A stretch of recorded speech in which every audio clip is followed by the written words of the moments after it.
আসসালামু আলাইকুম এভরিওয়ান, কেমন আছো সবাই? আমি আলহামদুলিল্লাহ খুব ভালো আছি। তোমাদের সাথে একটা রেসিপি শেয়ার করছি, ভর্তা। দেখো, এখানে একটা মাছ ভাজি নিয়ে নিয়েছি, কিছু বেগুন ভাজি আছে, দেখো কত সুন্দর কালার এসেছে, কিছু টমেটো ভাজি আছে, পেঁয়াজ ভাজি নিয়ে নিয়েছি, কাঁচা লঙ্কা ভাজি, ভাজা ঝাল নিয়েছি, রসুন ভাজা নিয়েছি, আর একটা এলাচ ভাজিও নিয়ে নিয়েছি, ওর সাথে একটু ধনিয়া পাতা নিয়েছি। তো দেখুন কালারটা কত সুন্দর এসেছে। এটাকে গ্রেট করব। তো মাছটা ছাড়িয়ে নিচ্ছি, কাঁটাগুলো বাছা হয়ে গেছে। এবার আমি দেখো ধনিয়া পাতা, পেঁয়াজ ভাজা সেগুলো থেতো করে নিয়ে নিচ্ছি, ওগুলো একসাথে গ্রেট করব। বেগুনগুলো ছাড়িয়ে নিচ্ছি।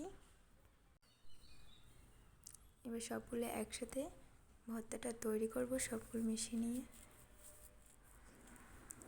তো তারপরে দেখবেন খুব সুন্দর একটা কালার চলে আসবে। ভর্তাটা খেতে খুব সুন্দর, এটা বাড়িতে নিজেরাও বানিয়ে নেবেন।